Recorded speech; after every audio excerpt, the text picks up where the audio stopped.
I am being eaten alive by midges.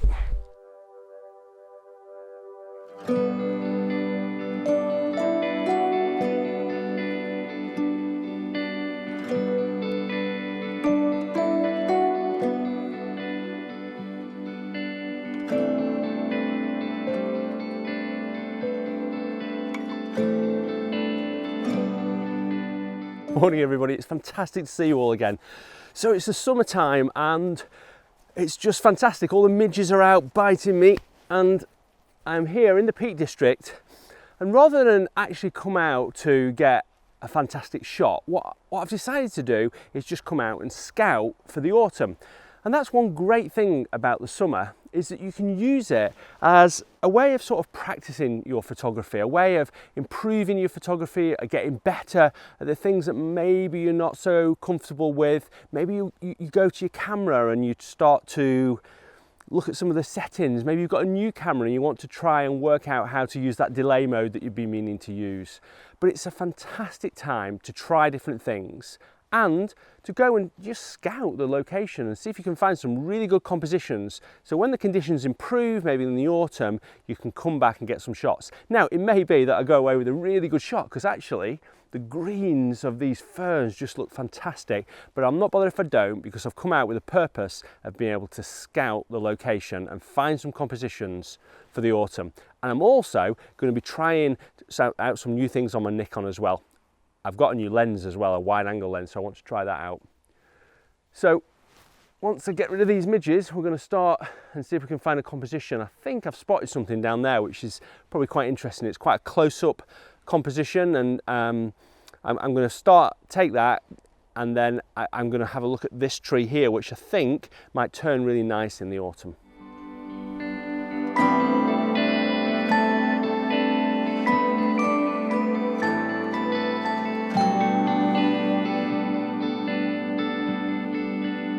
So yes, I had a look around with my phone and I found this composition here, which I have passed before when I've been down here, of this tree.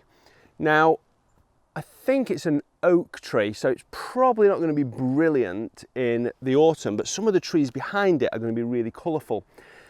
So I think that this might make a really good autumn shot. So what I've done is I've set up a shot here, and actually it works really well at this time of year as well, because we've got a really nice fern in the foreground here, and it gives me a chance, more importantly, to test my new lens, which is a 14 to 30mm f-mount lens from my Z7. And I've not used this before, so what I want to do is I want to just try it in the field and just look at some different apertures and just see what the sharpness is like on it. Especially what I'm interested in is that corner sharpness. Now, I've looked at the corner sharpness by focusing on a brick wall and just looking at it, but I find it better when I actually have a real shot. So I'm going to take this shot, and then that should give me an idea of what this lens is like and how it's performing, and I'll take some more shots later with it.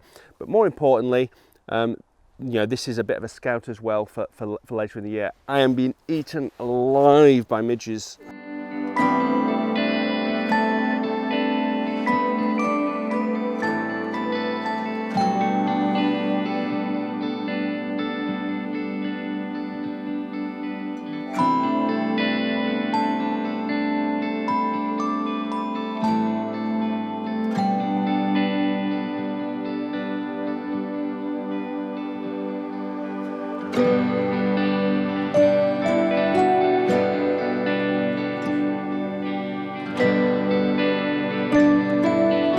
So this tree behind me is a tree that I walk past so often, and as you might be able to hear, it's quite near the road, so for some reason I probably don't stop by it because I don't feel like I'm in the wilderness yet. But you can also see that the heather really early has started to sprout the amazing do you sprout flowers? Anyway, sprout the amazing flowers, and this purple in the summer goes all over, so all that you can see there is all purple, and it can look absolutely amazing.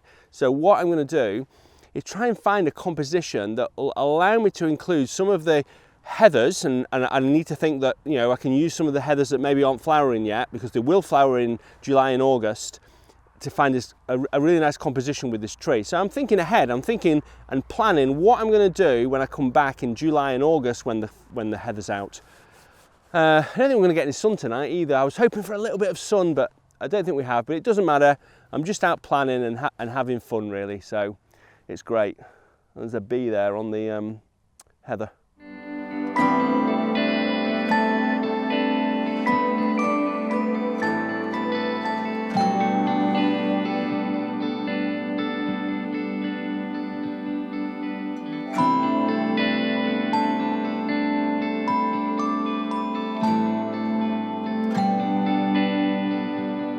So after sort of talking about that scene where the heather was, the weather just got worse, and I couldn't take much that was of any interest really. But it made me think that actually how useful that was, because I spent maybe half an hour around that tree trying to find a good composition. I just couldn't find one, which is almost as good as finding a great composition, because it in a way rules it out. Or what it did do is made me think about that particular tree a little bit differently. And one of the things that I wanted to talk about is just how important it is that when you go out on trips that you learn from your failures, and that's actually, you know, probably what improves your photography so much more than just going out and getting really amazing shots. Also, on the way home, the light was spectacular. I was actually also filming a video for DP Review with this Canon EOS 250D. It'll be on their channel either now or in a few days, so go and check that out. But I was trying to get some good shots with this because I wanted to show that you could do some great photography with this, and I did get some good shots. And the light massively changed when we were driving home, so I stopped quickly, jumped out, and tried to find a composition. And it was really interesting because it sort of showed the two sides of photography really. One which was, I was trying to scout a location at the beginning, as I was talking about, to try and find some good shots. And I'll show you the failures in a minute. But that was one side of it, where I wanted to spend time in the location, understand it, and then go back when the conditions were better, either light or maybe in the autumn or the winter. But I was planning. I was spending a lot of time planning.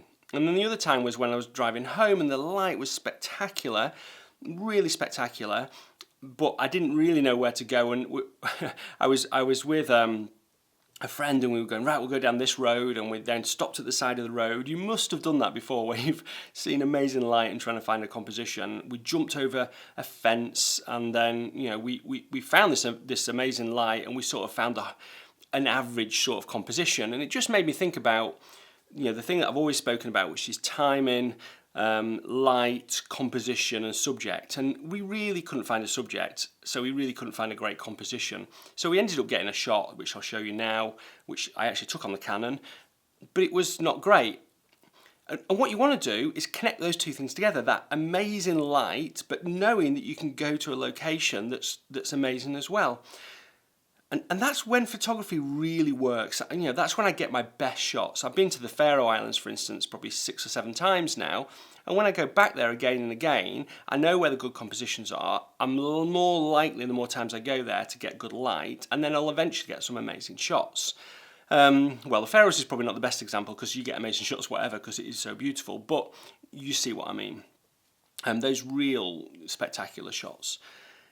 So let's have a look at the shots that perhaps didn't work and what I've learned from those, because I think that's useful. So I'll just show them on my computer here. So, okay, before we go to the tree shot, I just wanted to show this shot. So this was a clump of millstones that have just been left, and I thought they made a nice composition. And I really like this fern at the bottom. And I wanted to try and include the trees in the background as well, which I thought was nice. But this doesn't work because no matter how hard I tried with this particular composition, I couldn't get a good midground in it. So you can see that I've got this really good foreground, and I think the actual foreground, the distance is good as well with these trees. But the midground doesn't really connect the two things together. You know, it's very much a picture of these millstones and a picture of the trees in the background. So I know that, you know, I've got to change that. Next time I go there, I've got to try and do that connection. Also, that tree on the left-hand side is quite heavy and it pulls your eye away. So next time I go there, I've got to change that. And I've learned something. I've learned a little bit about it by taking it, going reviewing it in my studio. Next time I go, I'll probably improve. So the other thing was that old oak tree that I took, which I think was really interesting. I spoke about it, and here's the shot that I took of that oak tree.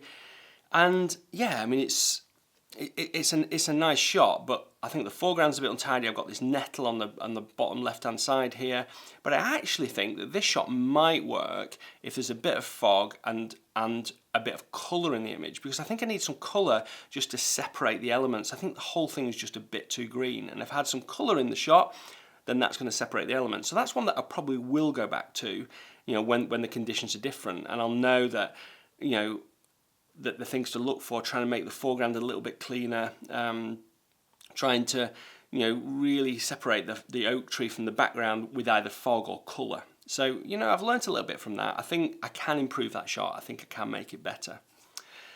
Okay, onto this tree shot. So ironically, the shot when I was talking, the video shot, is probably the nicest composition that I found there, and I didn't actually take that as a photo. But if we look at these shots here, you can see that there is potential. I think the ones that I tried to include the heather that was already flowering, that's it, flowering, not sprouting, then I think they don't quite work. But then if you look at this shot here, I think there's a little bit of potential in this, but it's not there yet. So you've got to remember the sky's bland. It's really, really bland. So I need something, the sky to give me something back, really, so that the sky's more interesting. And ideally what I'm looking for is some really nice light on the tree with some dark sky. I think that'll work well because it'll separate the tree from the background. And then there's two elements in this, well, probably three elements in this that I think are quite nice. And what I was trying to do was there's this tree underneath it here and these rocks in the background, and then this really interesting tree to the right-hand side.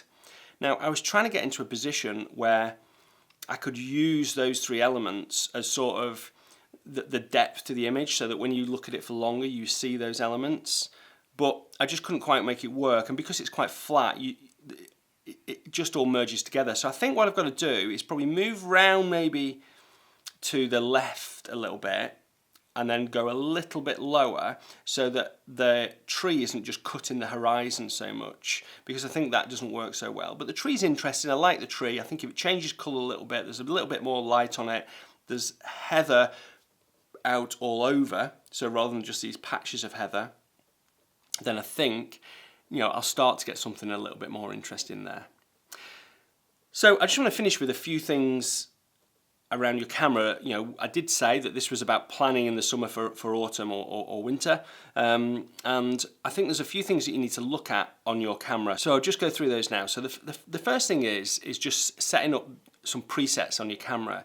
So what I mean by that is something on your camera where you can go to certain function keys on your camera and know that you go to tools that you use all the time. So that might be something like a timer release, it might be exposure compensation, it might be bracketing, but something that you're going to use all the time when you're in the field that you can go to quickly, and you know how to get to those things and change them quite quickly. Because in landscape photography, sometimes you do need to act fast, so you want to be able to get to those settings. And then the other thing is, and I spoke about this in last week's video, the myths video 2 weeks ago, where I said that you don't always have to use your tripod, and you don't. I mean, a lot of people came back and said, oh, that's rubbish, you should use your tripod in landscape photography, and of course, if you need to use your tripod, then you should use it. What I'm saying is you shouldn't just get your tripod out as the first point of call, or if you don't need to use a tripod because you've got a fast shutter speed, then there's no point getting it out because it restricts you.